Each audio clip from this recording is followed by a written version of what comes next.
നിരവധിയായ ഐക്യ ജനതാദൾ എംപിമാർ RJDയിലേക്ക് പോകും എന്ന സൂചനയും പുറത്തു വരികയാണ്. വോട്ടർ പട്ടികയിൽ നിന്നും പേര് നീക്കം ചെയ്തത് ഉൾപ്പെടെയുള്ള കാര്യങ്ങൾ ഐക്യ ജനതാദളിലെ പല നേതാക്കളെയും ചൊടിപ്പിച്ചിരിക്കുകയാണ്.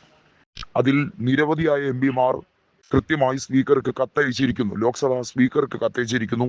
തങ്ങളുടെ തെരഞ്ഞെടുപ്പ് വിജയത്തിൽ അയോഗ്യത വല്ലതും ഉണ്ടോ എന്ന രീതിയിൽ പരിഹസിച്ചുകൊണ്ടുള്ള കത്തയപ്പാണ്.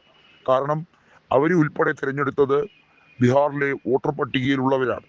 അവരിൽ പലരുടെയും പേര് വോട്ടർ പട്ടികയിൽ നിന്നും നീക്കം ചെയ്യുന്ന ഇലക്ഷൻ കമ്മീഷന്റെ നടപടി കേന്ദ്രത്തിന്റെ ഒത്തുകളി തന്നെയാണ്. അത് ബീഹാറിൽ മഹാഗഡ്ബന്ധൻ അധികാരത്തിലേക്ക് എത്താതിരിക്കാൻ എന്തെല്ലാം രീതിയിൽ തെരഞ്ഞെടുപ്പ് കമ്മീഷന് കള്ളക്കളി കളിക്കാമോ അതെല്ലാം ചെയ്യുന്നു. ഫലത്തിൽ അത് RJDക്ക് ഗുണകരമായി മാറുകയാണ്.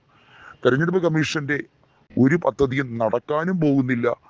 വോട്ടർ പട്ടികയിൽ 2,90,00,000 പേരെ പുറത്താക്കിയത് ഇപ്പോഴിതാ അത് ചുരുങ്ങി 65 ലക്ഷം പേരെ മാത്രമാണ് ഇപ്പോൾ പുറത്താക്കിയിരിക്കുന്നത്. ബാക്കിയുള്ളവരെല്ലാം വോട്ടേഴ്സ് ലിസ്റ്റിൽ അവരുടെ തിരിച്ചറിയൽ രേഖ പലതും കൊടുത്ത് അവരും വീണ്ടും എൻറോൾ ചെയ്തിരിക്കുകയാണ്. ഇതിനകത്ത് എടുത്തു പറയേണ്ട ഈ 65 ലക്ഷം പേരെ കൂടി ഉൾപ്പെടുത്താതെ ബീഹാർ തെരഞ്ഞെടുപ്പ് നടത്താൻ കഴിയില്ല. അത് ബഹിഷ്കരിക്കും എന്ന് തന്നെയാണ് മഹാഗഡ്ബന്ധൻ പറയുന്നത്. ഇന്ത്യ മുന്നണിയുടെ ബീഹാറിലെ വെർഷനാണ് മഹാഗഡ്ബന്ധൻ. നമുക്കറിയാം RJDയാണ് അതിന് നേതൃത്വം കൊടുക്കുന്നത്. ഇടത് പാർട്ടികളും കോൺഗ്രസും കൃത്യമായി RJDയുടെ ഒപ്പം തന്നെ നിൽപ്പുണ്ട്. ഇതിനകത്താണ് JDUവിലെ വിമത നീക്കം കൂടി ശക്തമാകുന്നതോടെ നിതീഷ് കൂടുതൽ ദുർബലമാകുന്നത്. BJPക്ക് അതൊരു വിഷയമേ അല്ല. നിതീഷിനെ ദുർബലമാക്കുക എന്നുള്ളതാണ് BJPയെ സംബന്ധിച്ചിടത്തോളം ഏറ്റവും നിർണായകമായ നീക്കം. കഴിഞ്ഞ തവണ അങ്ങനെയാണ് ചെയ്തത്. ചിരാഗ് പാസ്വാനെ ഉപയോഗിച്ചാണ് നിതീഷിന്റെ സീറ്റുകളിൽ പലയിടത്തും അള്ളുവെച്ചത്. അത് തുടരും എന്ന് നിതീഷിനെ ബോധ്യപ്പെടുത്താൻ കൂടിയാണ് ഈ നീക്കം. RJDയിലേക്ക് സ്വമനസാലെ നിരവധിയായ ഐക്യ ജനതാദൾ എംപിമാർ എത്തിച്ചേരുന്ന ഒരു കാഴ്ചയാണ് കാണുന്നത്. കോൺഗ്രസ് വീണ്ടും ശക്തി പ്രാപിക്കുന്നു. നമുക്കറിയാം കഴിഞ്ഞ നിയമസഭാ തെരഞ്ഞെടുപ്പിൽ 70 സീറ്റിൽ മത്സരിച്ച കോൺഗ്രസ് കേവലം 19 സീറ്റിൽ മാത്രമേ വിജയിച്ചുള്ളെങ്കിൽ ഇക്കുറി അവർക്ക് വിജയം കൂടുതൽ സുനിശ്ചിതമാക്കുന്ന രീതിയിലേക്കാണ് തന്ത്രങ്ങൾ ഒരുക്കുന്നത്.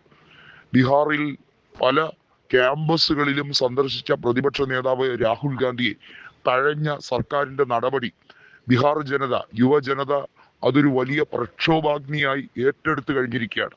ബീഹാറിൽ വോട്ട് ബന്ദി സമര മാർഗം മഹാഗഡ്ബന്ധൻ നടത്തിയത് വലിയ വിജയമായി തീരുകയാണ് ചെയ്തത്. ഇതുൾപ്പെടെ നിരവധിയായ രാഷ്ട്രീയ വിഷയങ്ങളിൽ നിതീഷ് കുമാറിന് മിണ്ടാട്ടമില്ല. എന്ത് ചെയ്യണമെന്ന് പോലും അറിയില്ല. മുഖ്യമന്ത്രി കസേരയിൽ വെറുതെ നിരാലംബരായി ചടഞ്ഞിരിക്കുന്നതല്ലാതെ സ്വന്തമായി ഒരു അഭിപ്രായം പോലും പറയാൻ കെൽപ്പില്ലാതെ ഒരു പാഴ്മരത്തെ പോലെ നിതീഷ് കടിച്ചു തൂങ്ങിയിരിക്കുകയാണ്.